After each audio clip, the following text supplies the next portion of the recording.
दोस्तों, ये स्टोरी पूरी तरह से फिक्शनल है। इसका किसी भी व्यक्ति या स्थान से कोई संबंध सिर्फ एक संयोग है। अगर कहानी अच्छी लगे तो प्लीज हमारे म्यूसिकारसा 777 चैनल को लाइक, सब्सक्राइब और कमेंट करें।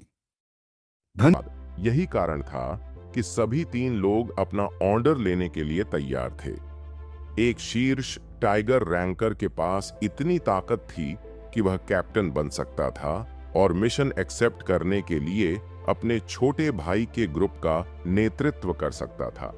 हालांकि वे सभी किलर के आकर्षण के कारण उनकी तलाश की तैयारी कर रहे थे। वह स्ट्रांग था और दिखावा नहीं करता था। इस फैक्ट के अलावा कि जब वे मिशन पर होते थे तो वह थोड़ा सख्त था, वह आमतौर पर सभी के साथ मिलजुल कर रहता था।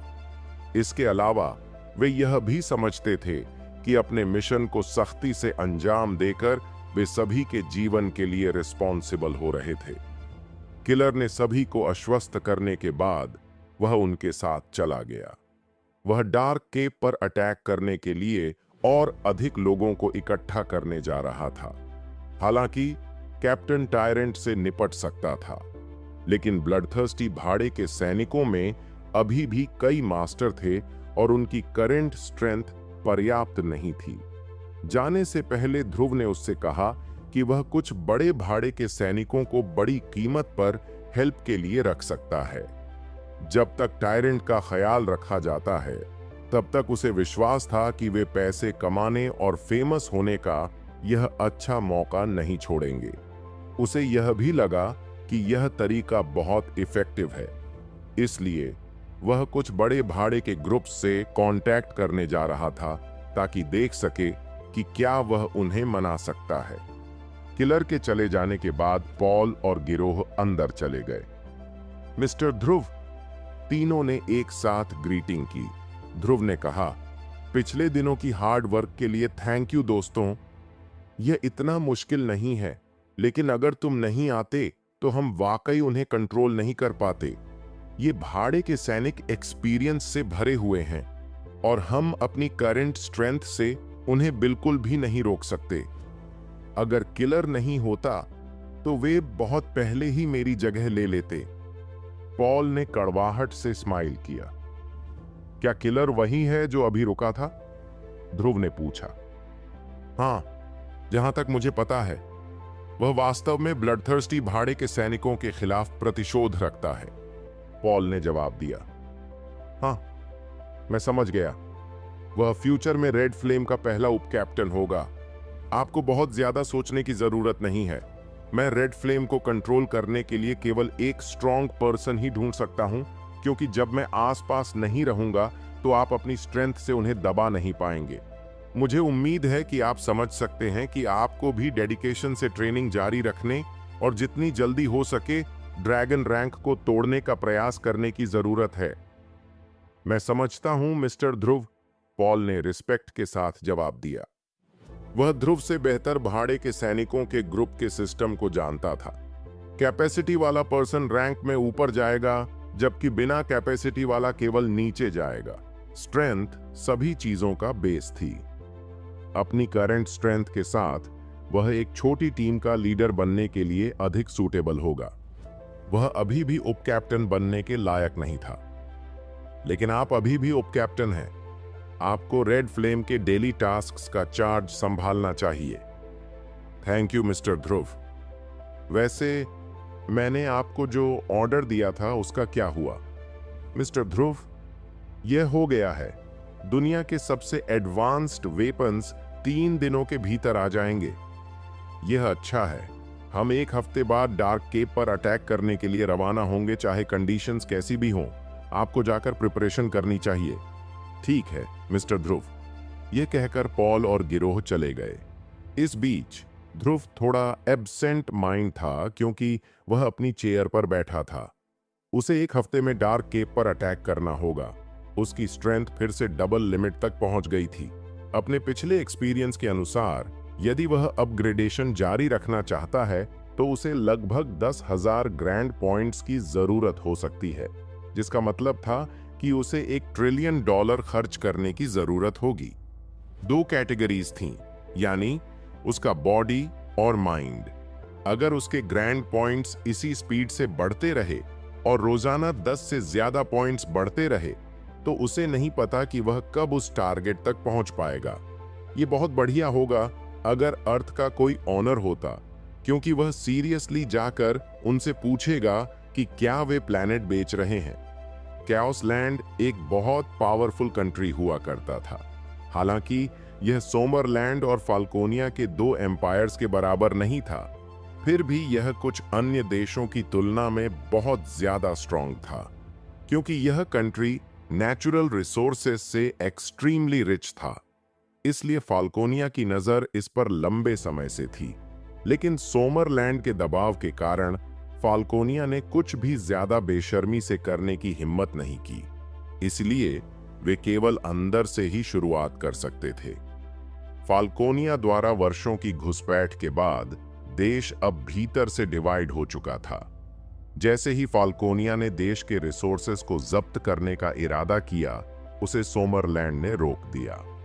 स्वाभाविक रूप से सोमरलैंड फाल्कोनिया को खुद को स्ट्रॉन्ग करने की परमिशन नहीं देगा। दोनों एम्पायर्स एक दूसरे को रिस्ट्रिक्ट करेंगे, जिससे भाड़े के ग्रुप्स को एक्सपैंड करने के बड़े अपॉर्चुनिटी मिलेंगे। सभी चालों के बाद यह जगह भाड़े के सैनिकों के लिए स्वर्ग बन गई थी, जबकि आसपास के छोटे देश भी अपने लिए रिसोर्सेस छीनने के लिए भाड़े के सैनिकों के वेश में लोगों को भेजते थे। इसके साथ ही कैओस लैंड दुनिया की सबसे अराजक जगह बन गई। यह ट्राइबल डोमिनेंस के समान था। बड़े भाड़े के ग्रुप्स बड़ी जनजातियों के बराबर थे और समृद्ध रिसोर्सेस वाले प्लेसेस पर कब्जा कर लेते थे, जबकि छोटे भाड़े के ग्रुप्स छोटे जनजातियों के बराबर थे जो कम रिसोर्सेस वाले प्लेसेस पर कब्जा कर लेते थे। एक बार जब कब्जे वाले एरिया में रिसोर्सेस खत्म हो जाते थे, तो वे या तो नई अनयूज्ड रिसोर्स वाली जगह की तलाश करते थे या रिसोर्स रिच प्लेसेस पर विजय प्राप्त करते थे जो पहले दूसरे भाड़े के ग्रुप्स के कब्जे में थी। जब ऐसा होता था तो यह एक फाइट को जन्म देता था। इसलिए यहाँ के लोकल लोग फाल्कोनियंस से बहुत नफरत करते थे, लेकिन धीरे धीरे उन्होंने इस रियलिटी को एक्सेप्ट कर लिया। वे अपनी स्ट्रेंथ को यूनाइट करने के लिए ग्रुप्स बनाते थे और फिर भाड़े के ग्रुप्स के नाम से घूमते थे। ग्लोबल अंडरग्राउंड वर्ल्ड में सबसे बड़ा भाड़े का ग्रुप होली लाइट मर्सिनरीज भूतपूर्व देश से पीछे छूटे हुए स्वामियों से बना था। वे अभी भी कैओस लैंड के सबसे समृद्ध एरिया में कब्जा जमाए हुए थे। उन्हें होली लाइट नाम देने का कारण यह था कि वे दुनिया के सभी डार्कनेस को प्यूरिफाई करना चाहते थे। दूसरी ओर कैओस लैंड में एक ऐसी यूनिट थी जिसे सभी भाड़े के ग्रुप्स द्वारा प्रोटेक्ट किया जाता था, प्रोफेशनल रिसोर्स कलेक्शन टीम। भाड़े के ग्रुप्स ने रिसोर्सेस के साथ लैंड पर कब्जा कर लिया। नेचुरली उन्हें रिसोर्सेस को कलेक्ट करने और उन्हें मनी के लिए एक्सचेंज करने की जरूरत थी। लेकिन चूंकि बहुत से लोग नहीं जानते थे कि इन रिसोर्सेस को कैसे कलेक्ट किया जाए, एक नया प्रोफेशनल ग्रुप उभरा जिसे अब रिसोर्स कलेक्शन टीम कहा जाता था। वे भाड़े के ग्रुप्स को रिसोर्सेस जुटाने में हेल्प करने के लिए एक फिक्स्ड कमीशन लेते थे। भले ही वे जिस ग्रुप की हेल्प कर रहे थे वह डिस्ट्रॉय हो जाए, लेकिन उन्हें कोई नुकसान नहीं होगा। वे बस दूसरे एम्प्लॉयर को चेंज कर लेते और अपना काम जारी रखते। ऐसा इसलिए था क्योंकि वे तब तक काम नहीं करते जब तक कि उनकी सेफ्टी की गारंटी न हो। अगर वे आने से मना कर देते हैं तो यह बेकार होता, भले ही भाड़े के सैनिकों का ग्रुप उस एरिया पर कब्जा कर ले।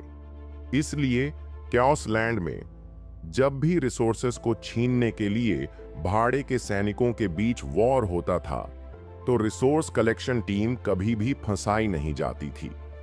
यहां तक कि अगर वे गलती से घायल हो जाते थे तो उन्हें भारी रकम देकर मुआवजा दिया जाता था।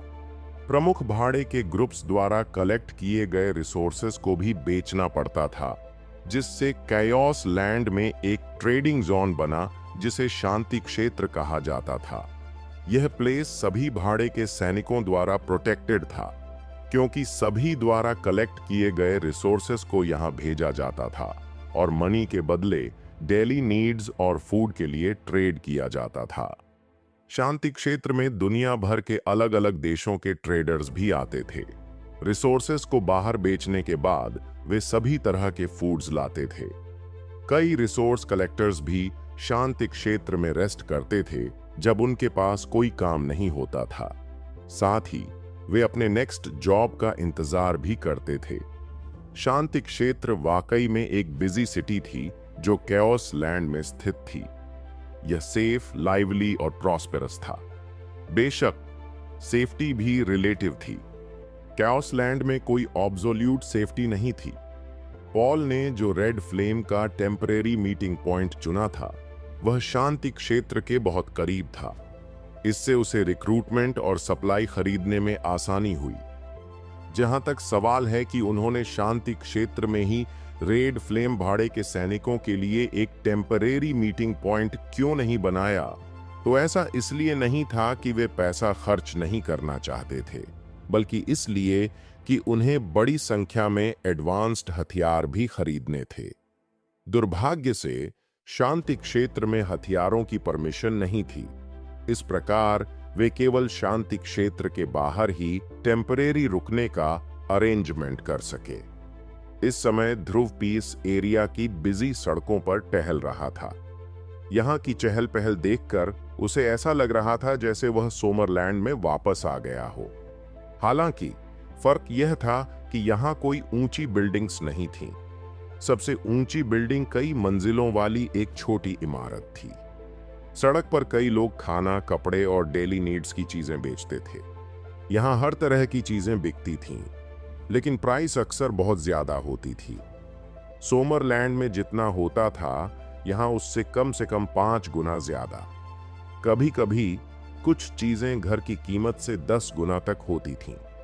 आखिर यहाँ ट्रेडिंग करने में कुछ रिस्क तो है ही। अगर यहाँ कोई बड़ा प्रॉफिट ना हो तो कौन यहाँ आएगा। इसके अलावा यहाँ के लोग, चाहे वे भाड़े के सैनिक हों या रिसोर्स कलेक्शन टीम के वर्कर्स, बहुत ज्यादा पैसा कमा लेते थे। फिर वे खुलकर खर्च करते थे। ये भाड़े के सैनिकों के लिए खासकर सच था। वे हर दिन अनसर्टेनिटी में जीते थे और पैसे सेव करने का आइडिया नहीं अपनाते थे। इसलिए वे पीएस एरिया में मजे करने के लिए पैसा खर्च करने में सबसे ज्यादा खुश होते थे। ध्रुव ने रहने के लिए एक अच्छा होटल ढूंढ लिया। अभी 1 हफ्ता बाकी था, इसलिए वह यहां रुकने वाला था। आखिरकार वह कोई भाड़े का सिपाही नहीं था और उसे उनके जीने के तरीके की आदत नहीं थी। होटल की हालत ठीक थी, लेकिन प्राइस थोड़ी ज्यादा थी। बेशक ध्रुव को इसकी परवाह नहीं थी, क्योंकि उसके लिए पैसा सिर्फ 1 नंबर था। इस तरह के होटल में रहने वाले लोग आमतौर पर मीडियम साइज के भाड़े के ग्रुप्स के हाई लेवल ऑफिसर्स या बहुत पैसा कमाने वाले पावरफुल लोग होते थे। इसीलिए वे यहां पैसा खर्च कर सकते थे। दस्तक, दस्तक, दस्तक। होटल के कमरे में एंटर करने के कुछ देर बाद ही दरवाजे पर नॉक हुई। ध्रुव ने दरवाजा खोला और देखा कि एक कम कपड़ों में गोरी महिला दरवाजे के सामने खड़ी थी। सर, क्या आपको कोई सर्विस चाहिए? महिला साफ तौर पर सोमरलैंड की नहीं थी। उसे आसपास के छोटे देशों में से एक का होना चाहिए था, लेकिन वह धारा प्रवाह सोमरिश बोल रही थी। एक एडल्ट के रूप में ध्रुव को नेचुरली पता था कि यह सर्विस क्या थी, लेकिन उसे इसमें कोई इंटरेस्ट नहीं था। वह अमेलिया के सामने खुद को रोकने में सक्षम था, तो जाहिर है कि वह एक एस्कॉर्ट से खुद को रोक सकता था। वह इस तरह की महिला को पहली बार नहीं देना चाहता था। नहीं, धन्यवाद, ध्रुव ने जवाब दिया। यह कहने के बाद वह दरवाजा बंद करने वाला था। हालांकि महिला ने उसे ऐसा करने से रोक दिया। सर, हमारे पास हर देश की महिलाएं हैं। आपको किस तरह की महिलाएं चाहिए?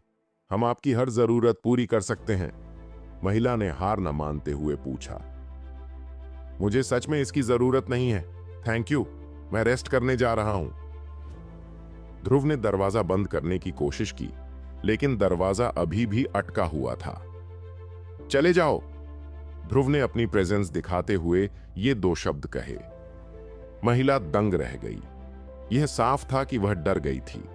जब उसने दरवाजे से अपना पैर हटाया तो ध्रुव ने तुरंत दरवाजा बंद कर दिया। महिला को होश आया और उसने गुस्से में पैर पटकना शुरू कर दिया। फिर वह जाने के लिए मुड़ी। जब वह गलियारे के कोने पर थी तो उसकी मुलाकात उसकी साथी से हुई। लीना, कैसा रहा? एक कर्कश आवाज ने पूछा। मैं फेल हो गई।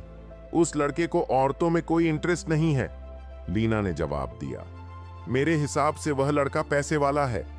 तुम्हें उसे फंसाने का कोई तरीका ढूंढना होगा। अगर हम सक्सेसफुल हुए तो हम कुछ सालों तक आराम से जी सकेंगे। हाँ, जब वह रात को बाहर आएगा तब हम कोई प्लान बनाएंगे। जाहिर है, लीना की ध्रुव को दी गई फ्री सर्विस उतनी सिंपल नहीं थी जितनी दिखती थी। अगर ध्रुव ने उसे रूम में एंटर करने दिया होता तो कुछ भी सीधा नहीं होता। बेशक यह ध्रुव की किस्मत थी कि उसने उसे अंदर नहीं आने दिया। अगर ऐसा होता तो बिना कारण उसकी हत्या हो जाती। हालांकि पीएस एरिया में नियम थे, लेकिन ये नियम ताकतवर लोगों द्वारा बनाए गए थे। साथ ही ध्रुव की स्ट्रेंथ के साथ वह पहले से ही उस लेवल पर था जहां उसके पास नियम बदलने की पावर थी। शाम को ध्रुव होटल से चला गया। होटल ने अपने मेहमानों के लिए भोजन तैयार नहीं किया। गेस्ट्स को अपने भोजन का अरेंजमेंट खुद करना होता था। ध्रुव को एक सड़क पर एक रेस्टोरेंट मिला और जब वह खाने के बाद होटल वापस जाने वाला था तो उसने होटल के बगल में रॉक बार नाम का एक बार देखा। उसे लगा कि अंदर जाना ठीक रहेगा, इसलिए उसने वैसा ही किया। बार बहुत बड़ा और शोरगुल वाला था। स्टेज पर कुछ कम कपड़े पहने लड़कियां डांस कर रही थीं, जबकि नीचे से अनगिनत लोग चिल्ला रहे थे। ध्रुव दूसरी मंजिल पर गया, एक सीट ढूंढी और बैठ गया। उसने देखा कि नीचे डांस फ्लोर पर भीड़ अपने शरीर को बेतहाशा हिला रही थी। ऐसा लग रहा था कि वे अपनी दबी हुई एनर्जी को बाहर निकाल रहे थे। जल्द ही एक वेटर आया। सर, आप क्या ऑर्डर करना चाहेंगे? ध्रुव ने कहा। आपके पास क्या स्पेशल है? मुझे 2 गिलास दे दीजिए। ठीक है सर, प्लीज 1 मिनट रुकिए, वेटर बोलकर चला गया। कुछ ही देर बाद उसके लिए 2 गिलास रंग बिरंगी शराब लाई गई। ध्रुव शराब पी रहा था और नीचे की ओर भीड़ को नाचते हुए देख रहा था। वह मजे कर रहा था। धीरे धीरे वक्त बीतता गया। बार में अब और भी लोग आ गए थे। दूसरी मंजिल जो पहले खाली थी अब लोगों से भर चुकी थी। सिर्फ ध्रुव की टेबल पर एक सीट खाली थी। क्योंकि यहां लोग टेबल के हिसाब से पैसे देते थे, इसलिए कई लोग ध्रुव के साथ टेबल शेयर करने के लिए आना चाहते थे। कई खूबसूरत महिलाएं भी थीं, लेकिन ध्रुव ने सभी को मना कर दिया। उसे अजनबियों के साथ जगह शेयर करना पसंद नहीं था। ध्रुव चुपचाप नीचे देखता रहा। कुछ देर बाद एक आदमी लड़खड़ाते हुए आया और ध्रुव के सामने बैठ गया। मैंने कहा था कि मैं दूसरों के साथ टेबल शेयर नहीं करना चाहता। प्लीज चले जाइए, थैंक यू, ध्रुव ने कहा। लेकिन उसने उस आदमी की ओर देखने के लिए अपना सिर नहीं घुमाया। उसकी नजरें अभी भी नीचे हो रही हलचल पर टिकी थीं। कुछ देर इंतजार करने के बाद भी सामने वाला आदमी टस से मस नहीं हुआ। ध्रुव ने अपना सिर झुकाया और देखा। उसकी आंखें जिस चीज पर टिक गईं, वो थी नीले बालों वाली एक महिला जो टेबल पर लेटी हुई थी। ध्रुव ने बोलने के लिए मुंह खोला ही था कि नीचे से एक भारी और गूंजती हुई आवाज आई। ब्लैक वाटर के भाड़े के सैनिक ड्यूटी पर हैं। कृपया सहयोग करें। इधर उधर भागिए मत, वरना हमें असभ्य होने का दोष मत दीजिए। हम यहां सिर्फ किसी को गिरफ्तार करने आए हैं। पहले जो शोरगुल मचा था, बाहर अचानक शांत हो गया। ब्लैक वाटर मर्सिनरीज एक बड़ा भाड़े का सैनिक समूह था जो पास में ही स्थित था। उनके हजारों सदस्य थे और वे बहुत ताकतवर थे। आम लोग उन्हें नाराज करने का रिस्क नहीं उठा सकते थे। जल्द ही सैकड़ों सैनिक वहां आ गए और डांस फ्लोर पर एक एक कर लोगों की तलाशी लेने लगे। उनमें से कुछ सीधे दूसरी मंजिल पर चले गए। एक सैनिक ने ध्रुव के सामने लेटी महिला को देखा। उसके नीले बाल बहुत ही साफ दिख रहे थे। भाड़े के सैनिक ने तुरंत चिल्लाया, कैप्टन, यहां आओ। एक क्रूर दिखने वाला आदमी एक दर्जन से ज्यादा सैनिकों के साथ दूसरी मंजिल पर आया। वो ब्लैक वाटर था, ब्लैक वाटर मर्सिनरीज का कैप्टन। महिला को देखकर उसने तुरंत उसके नीले बाल पकड़कर खींचा और उसे जमीन पर पटक दिया। फिर भी महिला नहीं उठी। शायद उसे कोई नशीली चीज खिलाई गई थी जिससे वह बेहोश हो गई थी। अरे, ये तो वही गंदी औरत है। ये मुझे मारना चाहती थी, लेकिन सौभाग्य से मैं तैयार था, ब्लैक वाटर ने महिला का चेहरा देखकर कहा। फिर उसने हुक्म दिया, कोई इसे उठा लो। मैं देखूंगा कि इसे कैसे सजा दी जाए। जब मैं इससे संतुष्ट हो जाऊंगा तब तुम्हारी बारी आएगी। Thank you captain. हाँ हाँ, इसकी स्किन तो बहुत सॉफ्ट लगती है। ये तो हाई क्वालिटी होगी। कुछ सैनिक महिला को उठाने के लिए आगे बढ़े। ध्रुव ने इस झंझट में पड़ने का इरादा नहीं किया था। यह एक अराजक जगह थी जहां कुछ भी हो सकता था।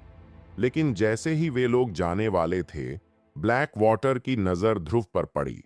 उसने देखा कि ध्रुव वीआईपी फ्लोर पर बैठा था, बल्कि बेहतरीन शराब भी पी रहा था और फैंसी कपड़े पहने हुए था। तो उसने पूछा, क्या आप उसके अपराधी हैं? ध्रुव ने उससे बात करने की जहमत नहीं उठाई। यह देखकर कि ध्रुव उसे कोई जवाब नहीं दे रहा है, उसने फिर कहा, उसे भी ले जाओ, भाड़ में जाओ। तुम मुझे मारने की कोशिश करके बहुत हिम्मत वाले हो। क्या तुम मरने के लिए इतने बेताब हो? दूसरी मंजिल पर बैठे अन्य मेहमान ध्रुव को ऐसे देख रहे थे जैसे उन्हें उस पर दया आ रही हो। उन्होंने ध्रुव को वहां बैठे देखा जब वे ऊपर आए, और अभी अभी देखा कि कैसे महिला सीधे उसके सामने आकर बैठ गई। ध्रुव द्वारा दूसरे पक्ष को जाने के लिए कहने के अलावा उनके बीच कोई और बातचीत नहीं हुई थी। वे निश्चित रूप से एक साथ काम नहीं कर रहे थे, और यह स्पष्ट था कि ब्लैक वाटर मर्सिनरीज के कप्तान ने देखा कि ध्रुव अमीर दिख रहा था और उसे ब्लैकमेल करना चाहता था। शांति क्षेत्र में यह सिचुएशन असामान्य नहीं थी और इसे आम तौर पर कुछ पैसों से सुलझा लिया जाता था। हालांकि ब्लैक वाटर मर्सिनरीज की बदनामी के कारण ध्रुव सिर्फ कुछ पैसे खर्च करके इस सिचुएशन से बाहर नहीं निकल सकता था। उन्होंने अंदाजा लगाया कि अगर ध्रुव को खुद को बचाना है तो उसे खुद को दिवालिया बनाना होगा। इस समय ब्लैक वाटर मर्सिनरीज का एक व्यक्ति ध्रुव के पास आया और उसे ले जाने वाला था, लेकिन इससे पहले कि उसका हाथ ध्रुव को छूता, उसका शरीर हवा में उड़ गया। टकराना! एक जोरदार आवाज के बाद चीख सुनाई दी। जिस आदमी ने अभी अभी कुछ करने की कोशिश की थी, वह पीछे की ओर उछला और दूसरी मंजिल की दीवार से जा टकराया। अब वह पहले ही बेहोश हो चुका था। दूसरी मंजिल पर मौजूद सभी लोग ध्रुव को हैरानी से देखने लगे। वह कमजोर और शांत लग रहा था, लेकिन वह एक मास्टर था। हालांकि उन्हें नहीं लगता था कि इसमें कुछ खास बात है। अराजकता भूमि में बहुत सारे मास्टर्स थे और कभी कभी एक या दो छिपे हुए मास्टर से मिलना नॉर्मल बात थी। बस इतना था कि ध्रुव ने ब्लैक वाटर के भाड़े के सैनिकों को पूरी तरह से नाराज कर दिया था और अब वह पैसे देकर भी इस दुनिया से बाहर नहीं निकल सकता था। ब्लैक वाटर आगे आया। उसने ध्रुव को आंखें सिकोड़कर देखा और दुष्टता से मुस्कुराया। मैं सिर्फ कुछ पैसे इकट्ठा करने जा रहा था, लेकिन अब मुझे सिर्फ पैसे ही नहीं चाहिए, बल्कि मुझे तुम्हारी जिंदगी भी चाहिए। वह अपनी हत्यारी मंशा दिखाने ही वाला था, लेकिन ध्रुव पहले ही आगे बढ़ चुका था। इससे पहले कि ब्लैक वाटर समेत सभी लोग कुछ कर पाते, ध्रुव ने एक हाथ से उसकी गर्दन पकड़ ली, उसे दीवार की तरफ धकेल दिया और दीवार के सहारे उठा लिया। अब उसके पैर जमीन से लटक रहे थे। तुम मुझे मार डालोगे। ध्रुव की आवाज ऐसी लग रही थी जैसे वह नरक की सबसे गहरी परत से आई हो। जब यह आवाज उनके कानों में गूंजी तो सभी के शरीर में सिहरन दौड़ गई। ब्लैक वाटर ने ध्रुव को डर से घूरा और कुछ कहने के लिए मुंह खोला, लेकिन ध्रुव ने उसकी गर्दन इतनी कसकर पकड़ रखी थी कि वह कुछ बोल नहीं पाया। उसे समझ में नहीं आ रहा था कि जो आदमी दिखने में इतना साधारण है वह इतना ताकतवर कैसे हो सकता है। ध्रुव ने उसे पूरी तरह से शक्तिहीन कर दिया था। वह बात करना चाहता था ताकि दया की भीख मांग सके, लेकिन ध्रुव ने उसे कोई मौका नहीं दिया। हर कोई जो मुझे मारना चाहता है उसके पास जाने के लिए सिर्फ एक ही जगह है, और वह है नरक। ध्रुव ने यह कहकर अपनी पकड़ और मजबूत कर ली। दरार! ध्रुव ने ब्लैक वाटर की गर्दन दूसरी मंजिल पर मौजूद सभी लोगों की डरावनी नजरों के सामने तोड़ दी। ध्रुव ने उसे छोड़ दिया और वापस वहीं चला गया जहां वह पहले बैठा था। ब्लैक वाटर की लाश फर्श पर गिर गई। क्या? हर कोई हैरानी में था। ब्लैक वाटर मर्सिनरीज का कप्तान, जो एक मिड ड्रैगन रैंक विशेषज्ञ था, क्या ऐसे ही मर गया? ब्लैक वाटर मर्सिनरीज के सैनिक एक दूसरे को देखने लगे। वे डर से कांप रहे थे। अभी वे बदला लेने के बारे में नहीं सोच रहे थे, बल्कि इस बात की चिंता कर रहे थे कि इस आदमी को कैसे शांत किया जाए ताकि वह उन पर गुस्सा न उतारे। अगर ऐसा हुआ तो उनमें से कोई भी बच नहीं सकता था। उनका कप्तान, जो मिड ड्रैगन रैंकर था, एक राउंड भी नहीं झेल पाया। तो ध्रुव कितना ताकतवर था। अगर उसने चाहा तो उन्हें मारना सब्जियां काटने जितना आसान होता। बार के एक कोने में जो कुछ हो रहा था वह सब महसूस किया जा सकता था। एक आलसी आकर्षक व्यक्ति लाल शराब का गिलास लेकर सोफे पर लेटा हुआ था और निगरानी वीडियो देख रहा था। वह ट्यूलिप थी, रॉक बार की मालकिन। एक महिला जो अराजकता भूमि में एक बार खोल सकती है, वह कोई साधारण नहीं होगी। जब उसने देखा कि ब्लैक वाटर ध्रुव को दूर ले जाने वाला था, तो वह उन्हें रोकने के लिए किसी को भेजने की सोच रही थी। ब्लैक वाटर द्वारा उसके बार में इस तरह की हरकत करने के बाद कौन उसके बार में पैसे खर्च करने की हिम्मत करेगा? क्या वह उसकी प्रॉपर्टी को नहीं छीन रहा होगा और उसकी रेप्यूटेशन को बर्बाद नहीं कर रहा होगा? भले ही यह बार छोटा था और इस जगह के दूसरे पहलू अराजकता की भूमि में औसत हो सकते हैं, यह एक नकदी गाय था। यह उसे हर दिन बहुत काव्य पैसा कमा कर देता था। ऐसी जगह पर बार में सिक्योरिटी सबसे इंपॉर्टेंट होती है। अगर गेस्ट्स के आने के बाद उनकी सेफ्टी की गारंटी नहीं दी जा सकती, तो फ्यूचर में कौन वहां आकर पैसे खर्च करेगा? इसलिए वह ब्लैक वाटर को अपने बार के रूल्स तोड़ने नहीं दे सकती थी। हालांकि ब्लैक वाटर ने उसे पहले ही बता दिया था कि अगर वह अपने दुश्मन को पकड़ना और मारना चाहे तो उसे कोई फर्क नहीं पड़ेगा, लेकिन उसे उसके गेस्ट्स को पकड़ने की सोचनी भी नहीं चाहिए। जहां तक इस बात की बात है कि क्या वे कोई साथी थे, किलर रैंक के लोग हमेशा अकेले काम करते थे। ब्लू एन्चेंट्रेस तो और भी अकेले काम करती थी, जो 9वें स्थान पर थी। ब्लू एन्चेंट्रेस अचानक आधे साल पहले 30वें स्थान से दूसरे स्थान पर पहुंच गई थी। कहा जाता है कि उसने ड्रैगन रैंक प्लस के शुरुआती स्टेज में किसी व्यक्ति की सफलतापूर्वक हत्या कर दी थी। ब्लैक वाटर मर्सिनरी के पहले डिप्टी कैप्टन की आधे साल पहले अचानक मौत हो गई थी। अब वह फिर से ब्लैक वाटर की हत्या करने के लिए यहां थी। क्या इसका मतलब यह था कि ब्लैक वाटर मर्सिनरी के पहले डिप्टी कैप्टन की मौत आधे साल पहले ब्लू एन्चेंट्रेस के हाथों हुई थी? ऐसा लग रहा था कि उनके बीच सच में बड़ा झगड़ा था। Black water mercenary chaos land में बदनाम थे और दूसरों को नीचा दिखाना उनके लिए नॉर्मल बात थी। देखा, दूसरी पार्टी का इससे कोई लेना देना नहीं था कि क्या हो रहा है, लेकिन चूंकि वे अमीर दिखते थे, इसीलिए ब्लैक वाटर मर्सिनरी उनसे बहुत कुछ हासिल करना चाहते थे। जल्दी या बाद में वे फेल हो जाते, और फिर उन्हें जो चाहिए था उसके बिल्कुल अपोजिट मिलता। हालांकि इसका ट्यूलिप से कोई लेना देना नहीं था। उसे बस अपने बार को अच्छे से चलाने की जरूरत थी और यही उसके लिए काफी था। ब्लू एन्चेंट्रेस को देखते हुए जो जमीन पर लेटी हुई थी, ट्यूलिप उसे अपने साथ ले जाना चाहती थी। लेकिन ब्लैक वाटर के हाल ही में मिड ड्रैगन रैंकर बनने की सक्सेस के बारे में सोचने के बाद वह थोड़ी परेशान थी। इस मामले के लिए ब्लैक वाटर को नाराज करना समझदारी नहीं थी, इसलिए उसे यह बात भूल जानी चाहिए। जैसे ही ट्यूलिप वॉकी टॉकी उठाकर बार मैनेजर को ब्लैक वाटर के भाड़े के सैनिकों को रोकने के लिए सूचित करने वाली थी, अचानक वह बड़ी आंखों से बड़ी स्क्रीन को देखने लगी।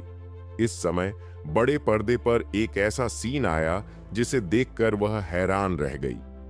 ध्रुव ने एक हाथ से ब्लैक वाटर की गर्दन पकड़ ली और उसे दीवार के सहारे उठा लिया।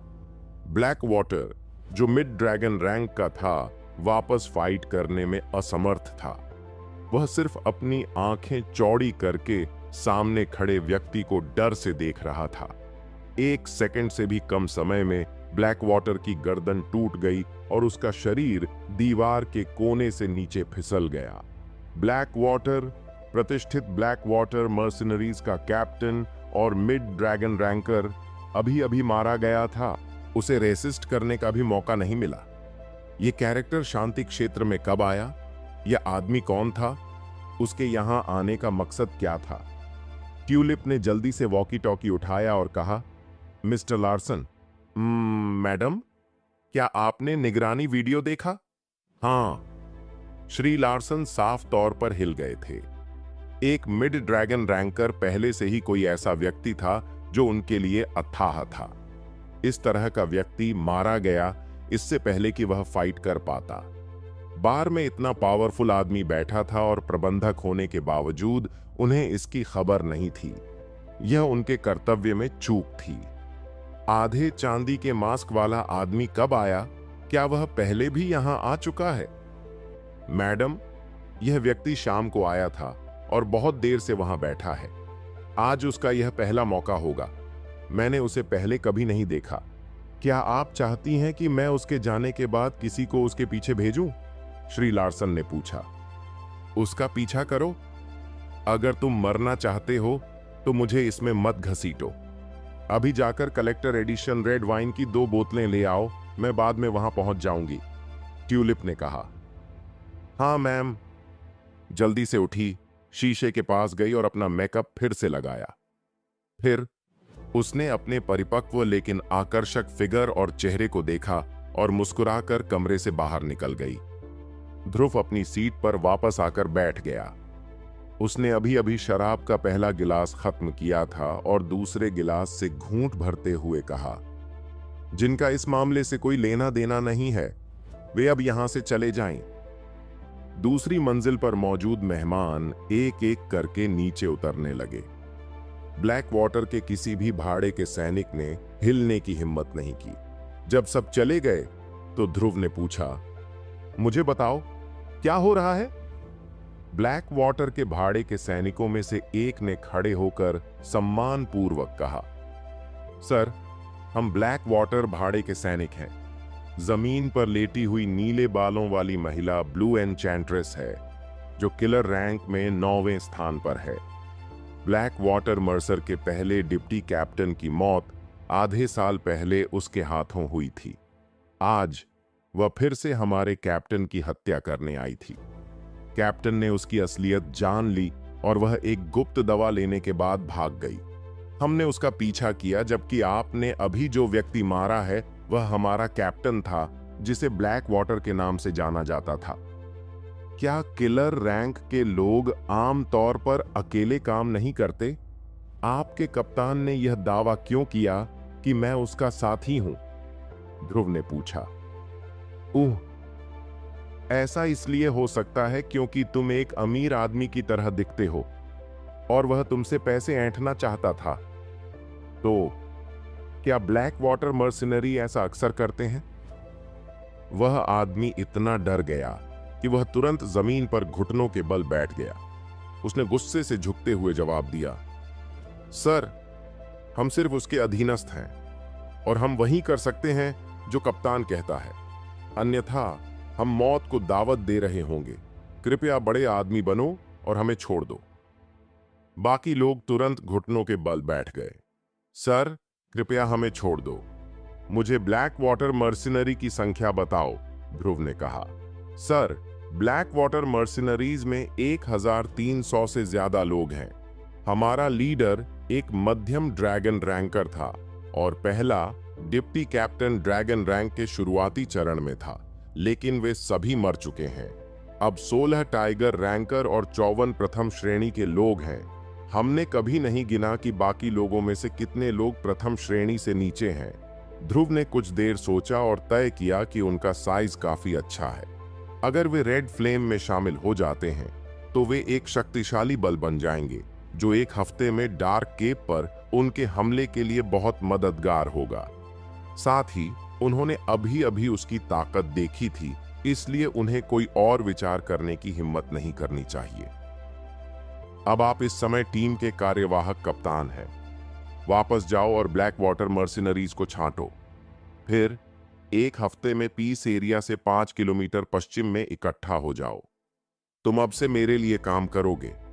अगर तुम नहीं आए तो तुम्हें परिणाम पता चल जाएगा, ध्रुव ने कहा। हाँ बिल्कुल, हम निश्चित रूप से वहां होंगे।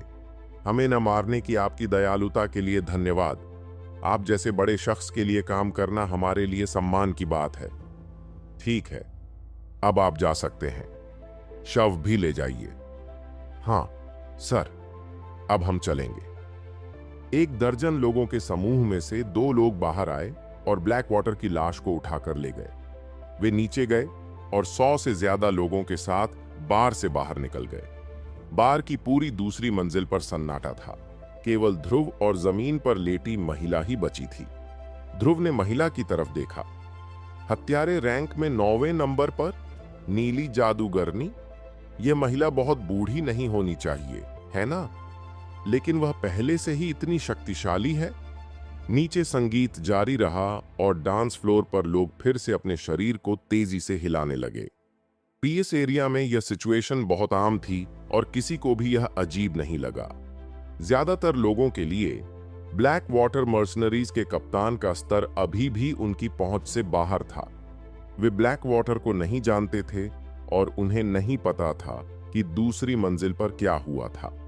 उन्हें लगा कि ब्लैक वाटर के भाड़े के सैनिकों ने उस व्यक्ति को पकड़ लिया है जिसे वे ढूंढ रहे थे और चले गए हैं। इसलिए उन्होंने फिर से मौज मस्ती शुरू कर दी। हालांकि रॉक बार के 2 सिक्योरिटी गार्ड दूसरी मंजिल की सीढ़ियों पर खड़े होकर किसी और को ऊपर जाने से रोक रहे थे। ध्रुव ने अपने गिलास से रंगीन अल्कोहल ब्लू एन्चेंट्रेस के चेहरे पर उड़ेल दिया। उसे नहीं पता था कि यह महिला कब जागेगी और उसके पास उसका इंतजार करने का टाइम भी नहीं था। साथ ही वह ब्लैक वाटर मर्सिनरीज के लोगों से मार्क दवा मांगना भूल गया। इसलिए उसने सीधे सबसे सिंपल और सबसे असभ्य तरीका अपनाया।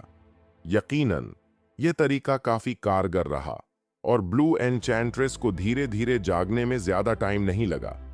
उसने अपनी आंखें खोलीं और जल्दी से जमीन से उठ गई। फिर उसने अपने ऊपर से शराब पोंछी। अपने चेहरे को हाथों से सहलाते हुए उसने आसपास के माहौल को सतर्कता से देखा। जब उसने देखा कि ध्रुव ही अकेला है तो उसने कर्कश स्वर में पूछा, तुम कौन हो? तुम्हें यह जानने की जरूरत नहीं है कि मैं कौन हूं। अब प्लीज मुझे तुम्हें न मारने का एक रीजन बताओ। मिस ब्लू एन्चेंट्रेस किलर लिस्ट में 9वें नंबर पर, ध्रुव ने हल्के से कहा।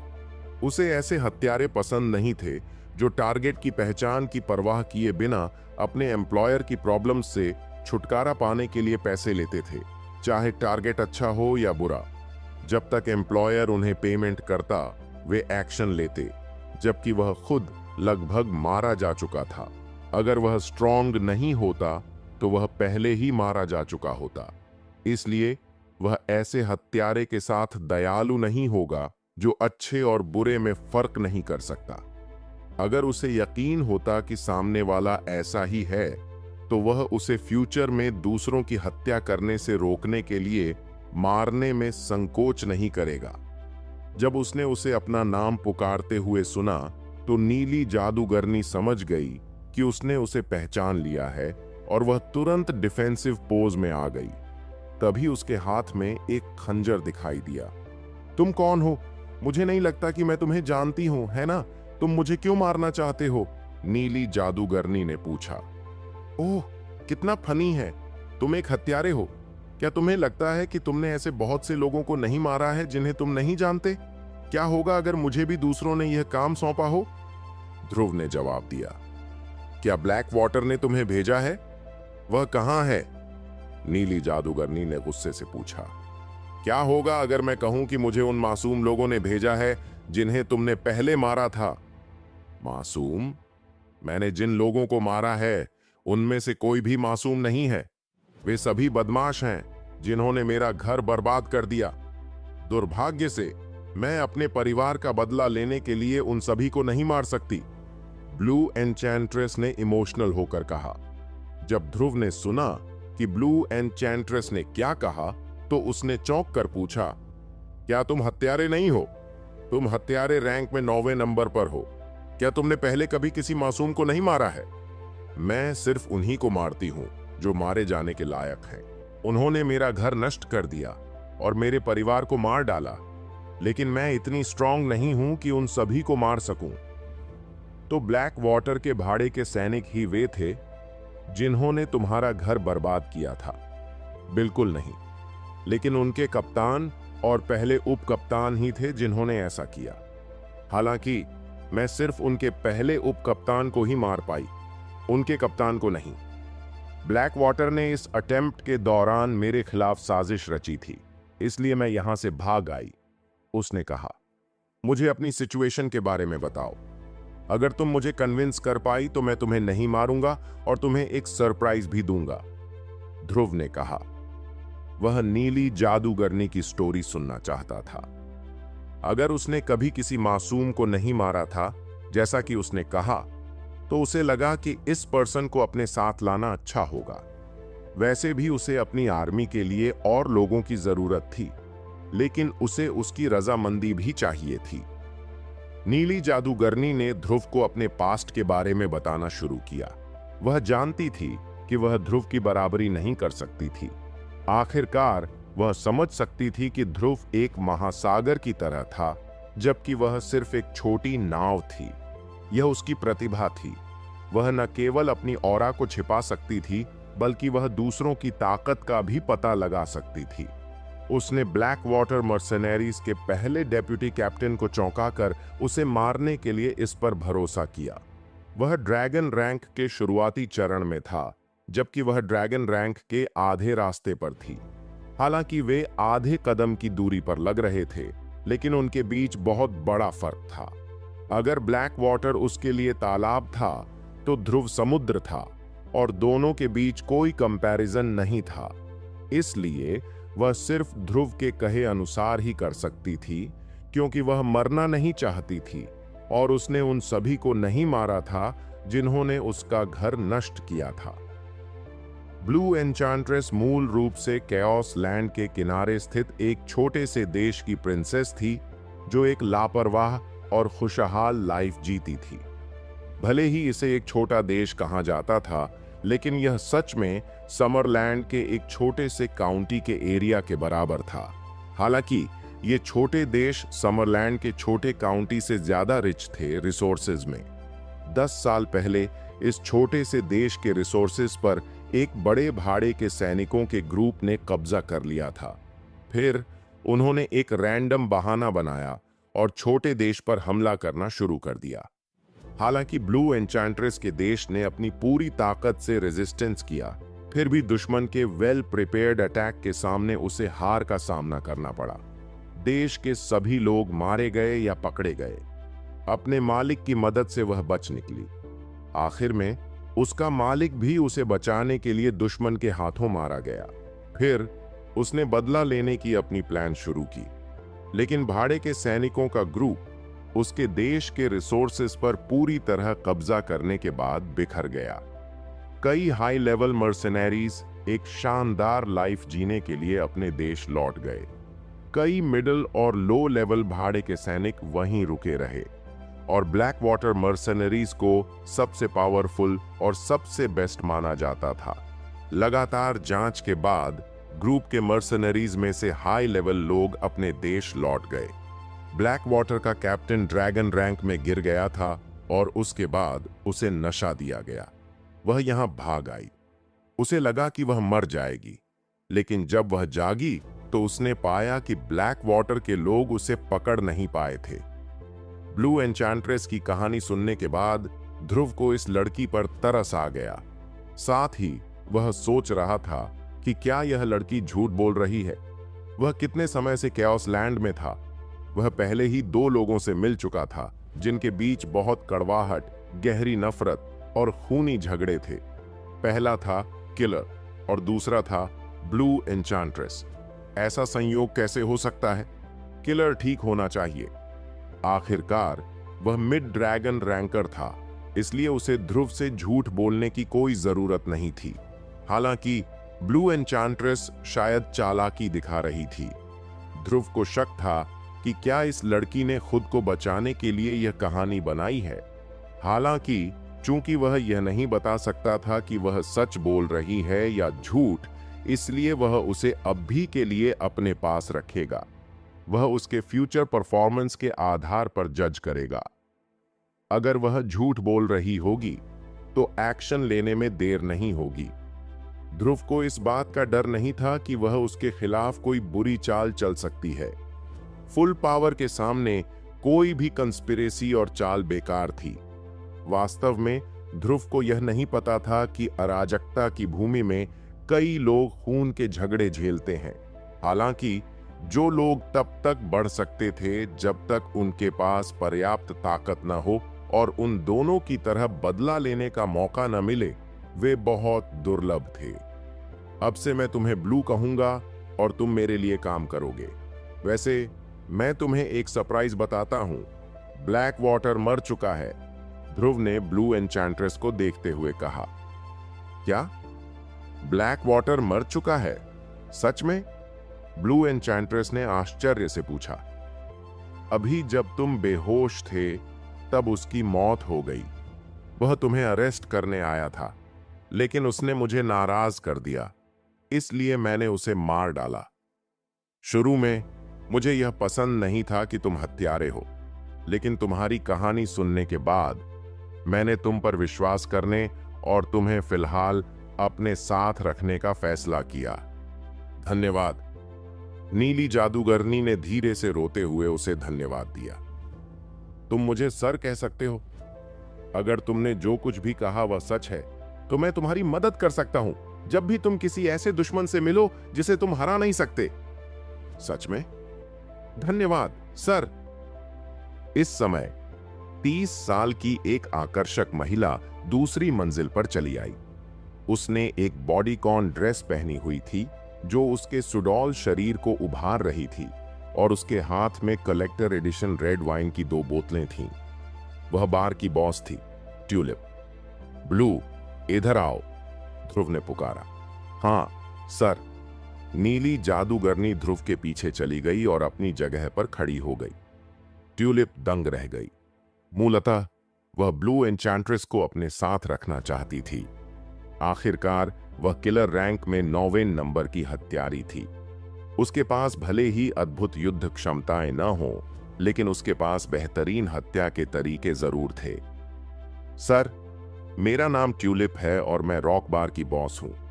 मैंने कई सालों से रेड वाइन की ये 2 बोतलें संभाल कर रखी हैं और मैं इन्हें खास तौर पर आपके लिए लेकर आई हूं। ट्यूलिप ने आकर्षक आवाज में कहा। आप बहुत विनम्र हैं मिस ट्यूलिप। मैं जाने वाला हूं, इसलिए मैं इन्हें अगली बार पी लूंगा। यह कहने के बाद ध्रुव उठकर जाने वाला था। हालांकि ट्यूलिप ने उसे रोक लिया। सर, कृपया रुकें। क्या मैं आपकी मदद कर सकती हूं मिस ट्यूलिप? ध्रुव ने पूछा। सर, क्या आप केओस लैंड में पहली बार आए हैं? यह सही है। भले ही मैं पीस एरिया में कोई शक्तिशाली व्यक्ति नहीं हूं, फिर भी लोग मेरा सम्मान करते हैं। अगर आपको किसी चीज के लिए मेरी जरूरत हो तो बस मुझे बताइए, मैं निश्चित रूप से आपके लिए इसका अच्छे से ख्याल रखूंगी, ट्यूलिप ने ध्रुव से कहा, उसे मोहक नजरों से देखते हुए। जब ध्रुव ने ट्यूलिप की बात सुनी तो वह वापस बैठने से पहले कुछ देर सोचता रहा। उसने कहा, चूंकि आपने ऐसा कहा है तो मेरे पास कुछ ऐसा है जिसमें मुझे आपकी मदद चाहिए। तो फिर चलो पीते हुए बातें करते हैं। ट्यूलिप ने रेड वाइन की एक बोतल खोली और ध्रुव और अपने लिए एक गिलास भरा। ध्रुव ने भी विनम्रता दिखाना बंद कर दिया। उसने अपना गिलास उठाया और ट्यूलिप के साथ टोस्ट किया। फिर दोनों ने एक घूंट लिया। क्या मैं जान सकती हूं कि मुझे आपको क्या बुलाना चाहिए? ट्यूलिप ने पूछा। मेरा उपनाम ध्रुव है, लेकिन तुम मुझे सिल्वर फेस कह सकती हो। मैं तुम्हें सिर्फ मिस्टर ध्रुव बुलाऊंगी। मुझे आश्चर्य है, तुम मुझसे क्या करवाना चाहते हो? मिस ट्यूलिप, तुम्हारे पास उन बड़े और मध्यम आकार के भाड़े के समूहों से संपर्क करने का एक चैनल होना चाहिए, है ना? मैं वास्तव में उनमें से कुछ से संपर्क कर सकती हूं। मैं चाहता हूं कि आप मुझे उन बड़े और मध्यम आकार के भाड़े के समूहों तक मैसेज पहुंचाने में मदद करें। मिस्टर ध्रुव, कृपया मुझे और बताएं। एक हफ्ते में रेड फ्लेम मर्सनरीज, जिन्हें मैंने स्थापित किया है, डार्क केप पर हमला करने और ब्लड थर्स्टी मर्सनरीज को खत्म करने के लिए निकलेंगे। जो कोई भी रेड फ्लेम्स की मदद करना चाहता है वह अपनी कीमत बता सकता है। साथ ही टायरेंट निश्चित रूप से मर जाएगा, इसलिए मैं वादा करता हूं कि कोई अनएक्सपेक्टेड नुकसान नहीं होगा। ध्रुव ने गंभीरता से कहा। क्या? ब्लू एन्चांट्रेस, जो ट्यूलिप और ध्रुव के पीछे खड़ी थी, चौंक गई और उसने तेजी से सांस ली। मिस्टर ध्रुव डार्क केप पर हमला करने जा रहे हैं। Blood thirsty mercenaries global underground world में तीसरे स्थान पर रहने वाला भाड़े का समूह था और टायरेंट को ड्रैगन रैंक में नंबर 1 व्यक्ति के रूप में मान्यता दी गई थी। हालांकि ट्यूलिप ने तय किया कि ध्रुव की ताकत एक टॉप ड्रैगन रैंकर के दायरे में होनी चाहिए, फिर भी टॉप ड्रैगन रैंकर के बीच एक अंतर था। टायरेंट जैसा टॉप ड्रैगन रैंकर, जो वह छोटा कदम उठाने वाला था, उस व्यक्ति की तुलना में बहुत ज्यादा स्ट्रॉन्ग था जिसने अभी अभी टॉप ड्रैगन रैंक में एंट्री की थी। इसके अलावा टायरेंट कई सालों से ड्रैगन रैंक में नंबर 1 था, तो कौन जानता था कि उसने पहले ही वह छोटा कदम ले लिया था या नहीं? कौन गारंटी दे सकता था कि इस लेवल का एक स्ट्रॉन्ग आदमी मर जाएगा? वह अंधाधुंध खबर फैलाने की हिम्मत नहीं कर सकी। अगर कुछ बुरा हुआ तो वह खत्म हो जाएगी। वह बेसिकली एक टॉप ड्रैगन रैंकर के साथ साइड करना चाहती थी, लेकिन वह ऐसा पर्सन निकला जिसने अपनी स्ट्रेंथ का ओवर एस्टिमेशन किया था। क्या वह सोचता है कि कोई भी टायरेंट को मार सकता है? क्या वह सोचता है कि टायरेंट को उसका नाम कहां से मिला? उसे यह नाम भाड़े के सैनिकों की दुनिया में उन लोगों को मारकर मिला जो अक्सर उसके द्वारा सबसे विकृत तरीकों से टॉर्चर और मारे जाते थे। जब भी इलाके की दुनिया में लोग टायरेंट के बारे में बात करते थे तो वे ऐसा डरते हुए करते थे। कोई भी टायरेंट के साथ पंगा नहीं लेना चाहता था और टायरेंट के नेचर के साथ उसने बहुत से लोगों को नाराज किया था, लेकिन वह फिर भी अच्छे से सरवाइव कर रहा था। अगर टायरेंट सच में मारने लायक होता तो वह बहुत पहले ही मर चुका होता। श्री ध्रुव, मुझे माफ करें, मैं आपके लिए यह खबर फैलाने की हिम्मत नहीं कर सकती, ट्यूलिप ने माफी मांगते हुए कहा। ओह, क्यों? टायरेंट की क्रूरता पूरी अंडरग्राउंड दुनिया में जानी जाती है। कोई भी उसे भड़काना नहीं चाहता। अगर मैं इसे आपके लिए पब्लिश भी कर दूं, तो भी कोई आगे नहीं आएगा। क्या आपको यकीन नहीं है कि मैं उसे मार दूंगा? ध्रुव ने पूछा। श्री ध्रुव, पूरे सम्मान के साथ कहना चाहती हूं कि टायरेंट को ऑफिशियली ड्रैगन रैंक में नंबर 1 के रूप में मान्यता प्राप्त है। भले ही आप एक टॉप ड्रैगन रैंकर हों, वह आपका मुकाबला नहीं है। साथ ही मैंने पिछले 2 सालों में टायरेंट द्वारा कोई मूवमेंट के बारे में नहीं सुना। फ्यूचर में भी आपके पास ऐसा करने के लिए बहुत मौके हैं। आपको अभी क्यों जाना है? ट्यूलिप ने हिम्मत करके पूछा। वह लोगों को पढ़ने में अच्छी थी और उसके सामने खड़े मिस्टर ध्रुव उन लोगों की तरह नहीं लग रहे थे जो दूसरों की एडवाइस नहीं सुनते। उसे यकीन था कि ऐसा कहने के बाद वह उसके अच्छे पक्ष में आ सकती है। दिन के अंत में वह अभी भी एक टॉप ड्रैगन रैंकर था, इसलिए अगर वह उसके साथ अच्छे रिलेशन बनाती है तो उसे बहुत सारे फायदे मिलेंगे। ध्रुव मुस्कुराया और कुछ नहीं बोला। जब ट्यूलिप कुछ कहना चाहती थी तो ध्रुव के शरीर से एक घुटन भरी आभा निकली और उसने रॉक बार की पूरी सेकंड फ्लोर को घेर लिया। ट्यूलिप के चेहरे पर डर का भाव था। उसने कुछ कहने के लिए अपना मुंह खोला, लेकिन कुछ भी नहीं निकल पाया। उसकी आभा इतनी स्ट्रॉन्ग थी कि वह एक मीडियम ड्रैगन रैंकर उसका बिल्कुल भी सामना नहीं कर सकी। यह साफ तौर पर अब वह आभा नहीं थी जो किसी टॉप ड्रैगन रैंकर की थी। यह हो सकता है? ट्यूलिप ने ध्रुव को बड़ी बड़ी आंखों से देखा। क्या उसने वह छोटा कदम पहले ही ले लिया था? यह कैसे मुमकिन हुआ?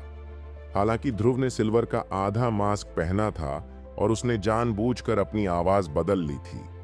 फिर भी ट्यूलिप का मानना था कि ध्रुव की उम्र 35 साल से ज्यादा नहीं होनी चाहिए। इस उम्र में वह पहले ही ड्रैगन रैंक के शिखर को पार कर चुका था और उससे एक कदम आगे बढ़ चुका था। क्या इसका मतलब यह था कि वह फ्यूचर में धीरे धीरे अगले दायरे में एंटर करेगा? ट्यूलिप को शौक लगा, लेकिन उसके दिल में अनगिनत सवाल थे। यह एक सच्चा मास्टर था।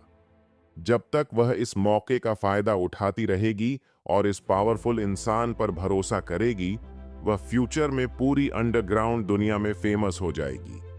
ट्यूलिप ही इस सिचुएशन पर हैरान होने वाली अकेली इंसान नहीं थी। ब्लू एन्चेंट्रेस भी बहुत एक्साइटेड थी। उसके बाकी दुश्मन उस बड़े भाड़े के सैनिक ग्रुप के हाई लेवल ऑफिसर थे जिसने 10 साल पहले उसके वतन पर हमला किया था। वे 10 साल पहले ही बहुत पावरफुल मास्टर थे और उसे लगता था कि वह अपने जीवन काल में उन सभी को कभी नहीं हरा पाएगी। हालांकि सर ने जो पावर दिखाई थी, उसने अब उसे अनंत उम्मीदों से भर दिया। मुझे उनके लिए सही तरीके से काम करना होगा। बदला लेने का यह मेरा अकेला मौका है। मिस ट्यूलिप, क्या अब भी आपको लगता है कि मैं टायरेंट को नहीं हरा सकता? ध्रुव ने अपनी आभा दिखाना बंद कर दिया और मुस्कुराते हुए पूछा। मीटर ध्रुव, आप बहुत मजेदार हैं। मैं अभी तक गलत फहमी में था। ऐसा लगता है कि ध्रुव एक अविश्वसनीयली पावरफुल पर्सन है। चिंता मत करो, बस इसे मुझ पर छोड़ दो। जब सही टाइम आएगा तो मैं उन सभी को डार्क केप पर अटैक करने के लिए लाऊंगी, ट्यूलिप ने माफी मांगते हुए कहा। चूंकि ध्रुव ने वह छोटा कदम ले लिया था, इसलिए ड्रैगन रैंक में नंबर 1 के रूप में टायरेंट का फायदा अब कोई मायने नहीं रखता था। इसलिए उसने ध्रुव के साथ इस पर शर्त लगाने का फैसला किया। हर किसी को यह मौका नहीं मिलता। इसके अलावा जब डार्क केप को टेरराइज करने वाला टायरेंट नहीं रहेगा तो उसका इम्पैक्ट 50% तक कम हो जाएगा। अगर उसने इस मौके का फायदा नहीं उठाया तो एक बार जब ध्रुव अगले लेवल में एंटर करेगा तो शायद उससे दोबारा मिलना मुश्किल हो जाएगा। ध्रुव अपनी पावर के लेवल के साथ सभी बड़ी ताकतों के लिए एक मेजर फोकस बन जाएगा। चूंकि श्री ध्रुव इतनी कम उम्र में इतने सक्सेसफुल थे, उनकी पहचान और बैकग्राउंड भी निश्चित रूप से इतनी सिंपल नहीं होगी। Smart move, miss tulip. आप चिंता न करें। मैं नेचुरली जस्टिन द टायरेंट को हैंडल करने वाला पर्सन हूं। मैं उसे मार दूंगा और कोई भी अनएक्सपेक्टेड थ्रेट नहीं बचेगा जो आप सभी पर आ सकता है। अगर हम डार्क केप को खत्म कर देते हैं तो मैं इसमें पार्टिसिपेट करने वाले किसी भी पर्सन के साथ गलत व्यवहार नहीं करूंगा। जब ऐसा होगा तो आप मेरे लिए काम करना कंटिन्यू कर सकती हैं या आप काफी पैसा लेकर जा सकती हैं, जो आपकी बाकी की लाइफ को चिंता मुक्त बनाए रखने के लिए पर्याप्त होगा। थैंक यू श्री ध्रुव। मैं आपकी मदद के लिए हर मुमकिन कोशिश करूंगी। तो मैं 1 हफ्ते में आपसे मिलूंगा। ड्रिंक बहुत अच्छी है। आपके आतिथ्य के लिए धन्यवाद। ध्रुव की बात खत्म होने के बाद उसने अपने ग्लास में बची हुई ड्रिंक खत्म की और फिर ब्लू एन्चेंट्रेस के साथ बार से बाहर चला गया। ट्यूलिप दूसरी मंजिल पर अकेली बैठी थी और थोड़ी परेशान लग रही थी। उसे ध्रुव द्वारा अभी अभी दिखाई गई आभा याद आ गई। वह सही थी। वह डेफिनेटली ऐसा इंसान था जिसने ड्रैगन रैंक के टॉप से आगे निकलकर वह छोटा कदम लिया था। यही वजह थी कि वह उस पर इतना ज्यादा प्रेशर डाल सकता था और उसके लिए हिलना मुश्किल बना सकता था। इसके अलावा श्री ध्रुव ने टायरेंट को जस्टिन द टायरेंट भी कहा। इसका मतलब यह था कि वह उसे अच्छी तरह जानता था। चूंकि वह उसे जानता था तो वह प्रॉपरली प्रिपेयर्ड भी होगा, इसलिए उसके लिए इस मौके को ट्राई करना सही था। अगर वे जीत गए तो वह श्री ध्रुव जैसे स्ट्रॉन्ग पर्सन के साथ जुड़ी रहेगी। इस वजह से उसकी पोजीशन भी बेहतर हो जाएगी जब वह अगले लेवल में एंटर करेगा। उस समय वह अराजकता भूमि में बस ऐसे ही क्यों रहेगी।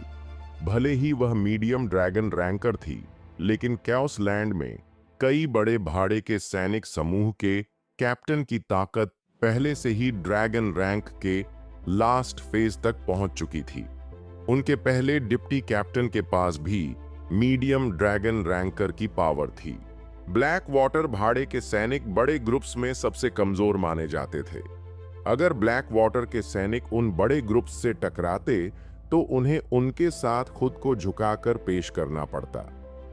कुछ कैप्टन तो ट्यूलिप में खास दिलचस्पी भी दिखाते थे, लेकिन वह हमेशा उन्हें डील करने में जितना हो सके डीले करती रही। अब मिस्टर ध्रुव के साथ उसका रिलेशन दिखाने का यह सही समय था। मिस्टर ध्रुव की मौजूदा पावर के साथ अब उनमें से कोई भी उसे कुछ करने की हिम्मत नहीं करेगा। इसके अलावा उसकी करंट सिचुएशन थोड़ी अनकंफर्टेबल थी। वह कई सालों से कैओस लैंड में रह रही थी और हमेशा वहां से निकलना चाहती थी, लेकिन अगर वह किसी खास पावर में शामिल नहीं होती तो उसके पास कहीं जाने का ऑप्शन नहीं था। कोई भी उसे एक अननोन बैकग्राउंड वाली मीडियम ड्रैगन रैंकर को अपने टेरिटरी में फ्रीली घूमने की परमिशन नहीं देता। अगर वह उनके साथ जुड़ती भी तो वे उसे डाउट करते और उसकी क्लोज मॉनिटरिंग करते। इसलिए वह कैओस लैंड में ही रह रही थी। यह उसके लिए कई सालों में मिला सबसे अच्छा मौका था और उसे इसका पूरा फायदा उठाना था। ध्रुव ब्लू एन्चेंट्रेस को उस होटल में ले आया जहां वह ठहरा हुआ था और उसके लिए भी एक रूम बुक करवा दिया। जब वे दोनों होटल के कॉरिडोर में चले गए तो ब्लू एन्चेंट्रेस ने उसके कान में धीरे से कहा, सर, कोई आपको देख रहा है। मुझे लगता है कि वे आपके खिलाफ कोई प्लान बना रहे हैं। ओह, तुम भी इसे फील कर सकती हो? ध्रुव ने क्यूरियस होकर पूछा। हाँ, यह मेरी टैलेंट है। ग्रेट, यह काम मैं तुम पर छोड़ता हूं। अगर वे मेरे पैसे और मेरी जान चाहते हैं तो तुम उन्हें मार सकती हो, और अगर वे सिर्फ पैसे चाहते हैं तो उन्हें एक सबक सिखाओ, ध्रुव ने कहा। उसकी स्ट्रॉन्ग मेंटल पावर ने उसे पहले ही एहसास करा दिया था कि कुछ लोग उसे देख रहे थे।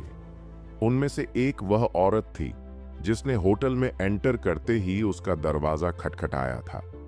जी सर, ब्लू एन्चेंट्रेस ने यह कहते ही धीरे धीरे खुद को गायब कर लिया। वह वाकई एक बेहतरीन हत्यारा थी, क्योंकि वह खुद को छुपाने में एक्स्ट्रा ऑर्डिनरी थी।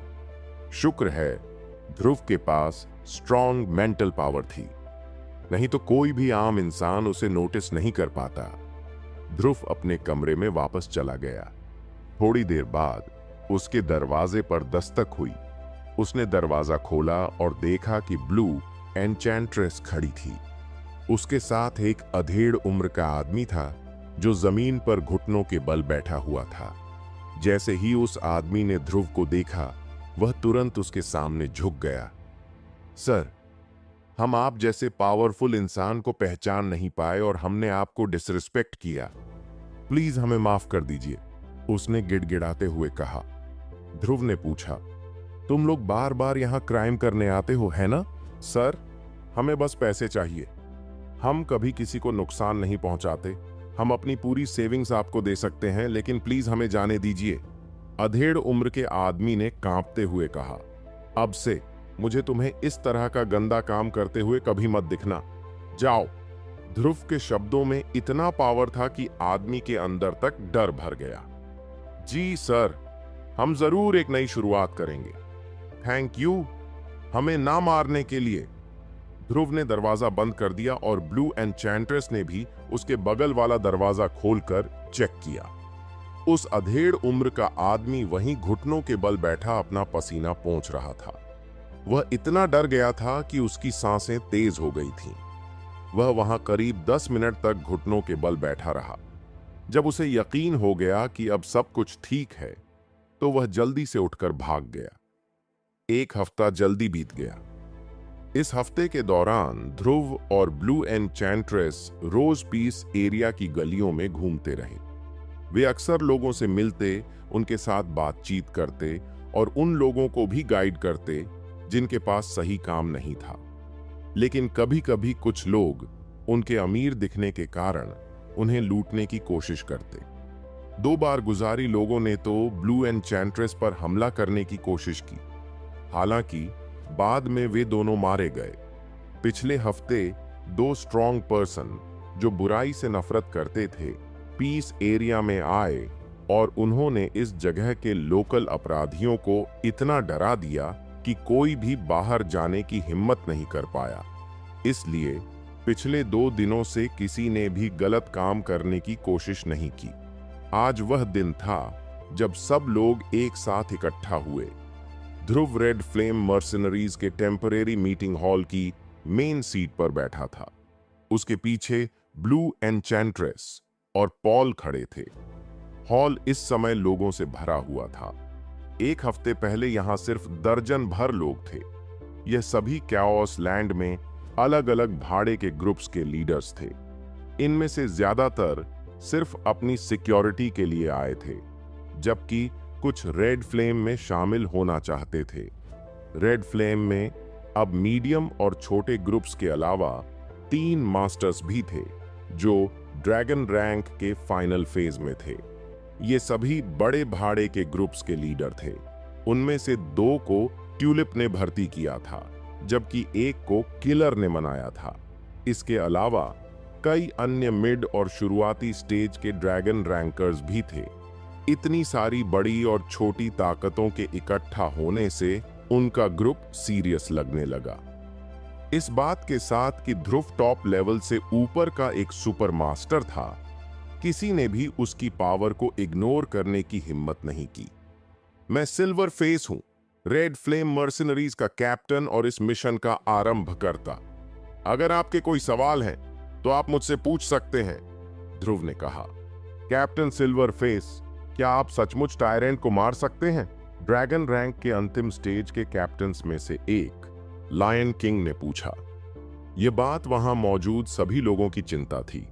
उन्हें पैसे से प्यार था, लेकिन पैसे को एंजॉय करने के लिए जिंदा रहना भी जरूरी था। अगर इस बार डार्क केप पर अटैक के दौरान टायरेंट नहीं मरा, तो फ्यूचर में सबको भुगतना पड़ेगा। स्वाभाविक रूप से मैं आप लोगों के साथ इस बारे में मजाक नहीं करूंगा, ध्रुव ने कहा। आप इसे कैसे साबित करेंगे? बातें करना आसान है। हम इससे पहले कि लायन किंग अपनी बात पूरी कर पाता, ध्रुव ने एक ऐसी आभा छोड़ी जिससे वहां मौजूद सभी लोग डर गए। उस आभा ने पूरे हॉल को घेर लिया और फिर एक पल में गायब हो गई। अब तुम्हें मुझ पर विश्वास है? ध्रुव ने बेरुखी से पूछा। मैं आप पर भरोसा करता हूं। मुझे उम्मीद नहीं थी कि कैप्टन सिल्वर फेस ऐसा कदम उठाएगा। मुझे आपसे कमजोर होने पर बहुत शर्मिंदगी महसूस हो रही है। मैं, लायन किंग, निश्चित रूप से आपका समर्थन करूंगा, captain silver face, lion king ने रिस्पेक्टफुली कहा। जितने स्ट्रॉन्ग लोग थे, उतना ही वे ध्रुव की पावर को समझ सकते थे। लायन किंग की ताकत, जो ड्रैगन रैंक के अंतिम चरण में थी, ध्रुव की आभा के सामने टिक नहीं पाई। यह ऐसा कुछ नहीं था जो कोई टॉप ड्रैगन रैंकर कर सकता था। लायन किंग जानता था कि वह टायरेंट को हराने में सक्षम नहीं होगा, लेकिन फिर भी उसने उसका सामना करने की हिम्मत की थी। हालांकि ध्रुव की आभा को झेलने की उसकी हिम्मत नहीं थी। और कोई सवाल? ध्रुव ने पूछना जारी रखा। कैप्टन सिल्वरफेस, मैं पूछना चाहता हूं कि डार्क केप को हराने के बाद हमें प्रॉफिट्स कैसे डिवाइड करना चाहिए। आखिरकार हम यहां बेनिफिट्स के लिए आए हैं, तो इसे पहले ही क्लियर करना अच्छा रहेगा। इसके अलावा आप हम सभी भाड़े के सैनिकों में सबसे स्ट्रांग हैं। हम इतने सारे लोगों को साथ लेकर आए हैं, हमें बाकी लोगों के बराबर ट्रीटमेंट नहीं मिल सकता है ना? ड्रैगन रैंक के फाइनल स्टेज के एक और मास्टर ने पूछा। दूसरे मास्टर भी ध्रुव की तरफ देखते हुए उसके जवाब का इंतजार करने लगे। यह उनके इंटरेस्ट से जुड़ा हुआ था। डार्क केप को स्वर्ग का आशीर्वाद मिला हुआ था। अगर वे मिलकर उस जगह पर कब्जा कर पाते और उसका मैनेजमेंट कर पाते, तो उनका फ्यूचर ज्यादा कंफर्टेबल होता। अगर ऐसा नहीं भी होता, तो भी वे सिल्वर फेस से ज्यादा बेनिफिट्स लेने की कोशिश करते। जब हम डार्क केप को खत्म कर देंगे, तो मैं आपको आपके कंट्रीब्यूशन के अनुपात में रिवॉर्ड दूंगा। इस जगह पर सिर्फ इसीलिए कि आप स्ट्रांग हैं, इसका मतलब यह नहीं कि आपका कंट्रीब्यूशन ज्यादा होगा। यह इस मिशन में आपकी भूमिका पर डिपेंड करता है। हालांकि डार्क केप पर रेड फ्लेम मर्सिनरी का कब्जा होगा। अगर मैं समझूं कि आपका कंट्रीब्यूशन बड़ा है, तो मैं आपको सिल्वर सीक्रेट ऑनर्डर जारी करूंगा। जिनके पास सिल्वर सीक्रेट ऑनर्डर होगा, उन्हें मुझसे एक वादा मिलेगा। आप सभी को इस वादे की इंपॉर्टेंस का अंदाजा होना चाहिए, ध्रुव ने धीमी आवाज में कहा। ध्रुव की बात सुनकर सबकी आंखें चमक उठी। कैप्टन सिल्वरफेस का वादा? उसके करंट लेवल के हिसाब से यह बहुत बड़ा रिवॉर्ड था। अगर वे इस सीक्रेट ऑनर्डर को तब तक रख सकें जब तक वह अगले लेवल पर नहीं पहुंचता, तो इसकी वैल्यू तेजी से बढ़ जाएगी। अगर इसे अंत तक रखा जाए, तो यह पावर का बेस बन सकता है। इससे कम से कम कुछ दशकों तक उनकी सिक्योरिटी की गारंटी होगी। कोई भी इस तरह के टेम्पटेशन को रेजिस्ट नहीं कर सकता था। एक ऐसे मास्टर का वादा जो पौराणिक स्तर में एंटर करने वाला था। वहां मौजूद सभी लोग जो कई वर्षों से कैओस लैंड में रह रहे थे, उनमें से किसके दुश्मन नहीं थे। इस समय यदि रेड फ्लेम मर्सिनरीज ने डार्क केप को हराया और कैप्टन सिल्वरफेस ने टायरेंट को मार दिया, तो उसकी फेम आसमान छू जाएगी।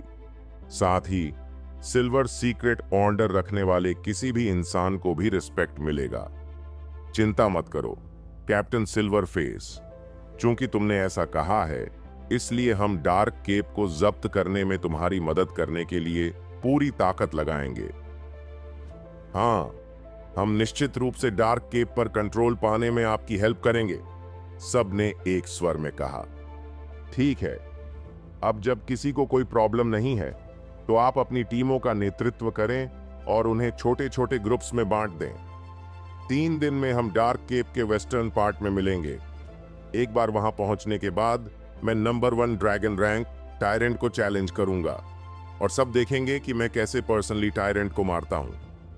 सभी लोग अपनी अपनी टीम्स के साथ निकल पड़े। अब उन्हें डार्क केप की ओर बढ़ना था। वर्तमान में उनका लोकेशन डार्क केप से करीब 1000 किलोमीटर दूर था। 3 दिन का टाइम काफी था, लेकिन फिर भी वे जल्दी पहुंचने की कोशिश कर रहे थे ताकि इस सदी की फाइट मिस न हो। यह लड़ाई इतिहास में दर्ज होने वाली थी। रेड फ्लेम मर्सिनरीज के केवल 3000 मेंबर्स थे। यह आंकड़ा तभी पहुंचा जब ध्रुव ने ब्लैक वाटर मर्सिनरीज से 100 से ज्यादा लोगों को रिक्रूट किया। हालांकि ध्रुव को तब हैरानी हुई जब उसने देखा कि रॉक बार के मालिक ट्यूलिप, जो खुद एक ड्रैगन रैंक हैं, भी वहीं मौजूद थे। ध्रुव ने 3000 लोगों की टीम को कुछ छोटे छोटे ग्रुप्स में डिवाइड कर दिया। उसने किलर और बाकी सबसे स्ट्रॉन्ग मेंबर्स को हर एक टीम लीड करने का जिम्मा सौंपा। इस बीच ध्रुव ब्लू एन्चेंट्रेस को लेकर खुद आगे बढ़ गया। डार्क केप, सोमरलैंड और फाल्कोनिया की बॉर्डर पर स्थित यह जगह अकेली ऐसी लोकेशन है जो मैग्नेटिक फील्ड से अप्रभावित है। इस जगह की जियो पोजीशन काफी यूनिक है। अगर दोनों एम्पायर्स को ट्रेड करना हो तो उन्हें इस एरिया से होकर गुजरना पड़ता है। यहां तक कि एयरक्राफ्ट्स को भी इसके ऊपर से उड़ना पड़ता है। दोनों एम्पायर्स ने एक दूसरे को इस एरिया पर कब्जा करने की परमिशन नहीं दी। इसी कारण ब्लडथर्स्टी मर्सिनरीज ने इसे अपने लिए बड़ा मौका समझ लिया। ब्लडथर्स्टी मर्सिनरीज के इस जगह पर कब्जा करने से पहले यह जगह कई अलग अलग गुटों के कंट्रोल में थी, लेकिन जब इसे ब्लडथर्स्टी मर्सिनरीज ने टेक ओवर किया तो ये पूरा एरिया उनके कंट्रोल में आ गया। यहां से गुजरने वाले हर किसी को, चाहे वह कार हो, जहाज हो या विमान हो, टैक्स देना पड़ता था। इसकी वजह से ब्लडथर्स्टी मर्सिनरीज की चेक पॉइंट फीस हर साल खगोलीय अमाउंट में पहुंच जाती थी। इसीलिए हजारों मेंबर्स होने के बावजूद ब्लडथर्स्टी मर्सिनरीज को एक भी मिशन करने की जरूरत नहीं पड़ती थी। यह जगह इतनी प्रॉफिटेबल थी कि उन्हें पैसों की टेंशन ही नहीं होती थी। डार्क केप के सेंटर में एक विशाल महल था। यहां ब्लडथर्स्टी मर्सिनरीज का मेन ग्रुप रहता था, जिसमें जस्टिन द टायरेंट भी शामिल था। ब्लडथर्स्टी मर्सिनरीज के लोअर लेवल मेंबर्स को डार्क केप के हर कोने में भेजा गया था, ताकि वे उस जमीन के टुकड़े की रखवाली कर सकें जिसके बारे में उनका मानना था कि वह उनका है। उन्हें दिन में एक बार अपनी पोजीशन बदलनी पड़ती थी। ब्लडथर्स्टी मर्सिनरीज कई सालों से डार्क केप पर कब्जा किए हुए थे। उन्होंने धीरे धीरे भाड़े के सैनिकों के समूह की संरचना को छोड़ दिया और एक संप्रदाय के रूप में डेवलप करना शुरू कर दिया। इसमें 3 संरक्षक, 6 बुजुर्ग और 8 सीक्रेट कमिटीज थीं। वर्तमान में महल के ग्रेट हॉल में ब्लडथर्स्टी मर्सिनरीज का मेन ग्रुप इकट्ठा हुआ था। मुख्य सीट पर एक दुबला पतला अधेड़ उम्र का आदमी बैठा था। उसका चेहरा पीला था। उसने ग्रीन शर्ट पहन रखी थी और हाथ में एक फोल्डिंग फैन था। वह किसी पुराने विद्वान जैसा लग रहा था। इस व्यक्ति की इमेज को पौराणिक तानाशाह से जोड़ना मुश्किल था, लेकिन सच यह था कि यह दुबला और कमजोर दिखने वाला middle aged man Justin the tyrant था, जो ब्लडथर्स्टी मर्सिनरीज का कैप्टन था। उसकी ताकत ड्रैगन रैंक के शिखर पर पहुंच चुकी थी। 5 साल से वह ड्रैगन रैंक में नंबर 1 पर था। उसे चैलेंज करने वाले हर इंसान को उसने अलग अलग तरीकों से बेरहमी से मार डाला। उसकी क्रूर फेम पूरी अंडरग्राउंड वर्ल्ड में गूंज रही थी। अनगिनत लोग उसके नाम का जिक्र होते ही कांपने लगते थे। पार्कर, सिचुएशन की रिपोर्ट दो, जस्टिन द टायरेंट ने कहा। हाँ कैप्टन, 40 साल का एक मिडिल एज्ड मैन खड़ा हुआ और उसने जवाब दिया। इसके तुरंत बाद उसने आगे कहा, जब हमने इस बार डार्क केप के वाटरफ्रंट का इंस्पेक्शन किया तो हमें एक लग्जरी क्रूज शिप मिली। उस पर 1000 से ज्यादा लोग सवार थे, जिनमें से 700 मेहमान थे और 300 से ज्यादा स्टाफ। ये 700 लोग 2 एम्पायर सहित 10 से ज्यादा देशों के हाई क्लास ग्रुप्स से हैं। सब लोग? हमें इन लोगों के साथ क्या करना चाहिए? तानाशाह ने पूछा।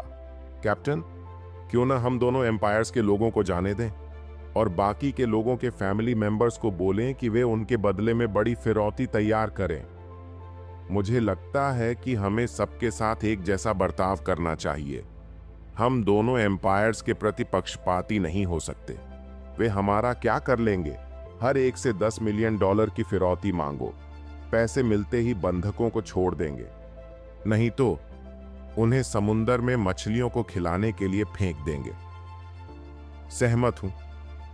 हमें दूसरों को यह दिखाने का मौका नहीं देना चाहिए कि ब्लडथर्स्टी मर्सिनरीज कमजोर हैं। दोनों एम्पायर्स को भी अपने लोगों को वापस पाने के लिए पेमेंट करना होगा। लेकिन मुझे पहले मेरे लिए 2 लड़कियों को चुनने दो। मैंने अभी तक हाई क्लास ब्यूटीज को ट्राई नहीं किया है। हाँ, मैं भी सहमत हूं। मैं भी कुछ चुनना चाहता हूं। मैं भी सहमत हूं। कमरे में बैठे हाई लेवल ऑफिसर्स ने अपनी बातें रखी। हालांकि कुछ लोगों ने अलग विचार भी रखे। मुझे लगता है कि दोनों एम्पायर्स को नाराज न करना बेहतर है। अगर दोनों एम्पायर्स हमें खत्म करने के लिए मिलकर सेना बना लें तो हम खतरे में पड़ सकते हैं। डेरेक, तुम इतने डरपोक क्यों हो? दोनों एम्पायर्स कभी भी साथ नहीं आ सकते। तुम बहुत ज्यादा सोच रहे हो। वे तो खुद एक दूसरे को खत्म करना चाहते हैं, वरना हमें डार्क केप पर कब्जा करने का मौका कैसे मिलता? यह एक पॉसिबिलिटी है। तुमने जिस पॉसिबिलिटी की बात की है वो कभी नहीं होगी। मैं डेरेक से सहमत हूं। हमें दोनों एम्पायर्स को नाराज करने से बचना चाहिए। हॉल में मौजूद हर कोई अपनी राय दे रहा था। माहौल थोड़ा शोरगुल वाला हो गया था। लोग अब दो ग्रुप्स में बंट चुके थे। एक ग्रुप का कहना था कि ब्लडथर्स्टी मर्सिनरीज को कमजोर नहीं दिखना चाहिए और दोनों एम्पायर्स को इग्नोर करना चाहिए। दूसरे ग्रुप का मानना था कि दोनों एम्पायर्स को नाराज नहीं करना चाहिए और उनके साथ अच्छे रिलेशन बनाए रखने चाहिए। तानाशाह ने अपने फोल्डिंग फैन से मेज थपथपाई। हॉल में सन्नाटा छा गया। डार्क केप में तानाशाह जो भी कहता था वह शाही आदेश होता था और कोई भी उसकी बात के खिलाफ जाने की हिम्मत नहीं करता था। दोस्तों, आपको यह एपिसोड कैसा लगा हमें कमेंट करके जरूर बताएं और इस वीडियो को लाइक और शेयर करना ना भूलें। चलिए मिलते हैं एक नए एपिसोड के साथ।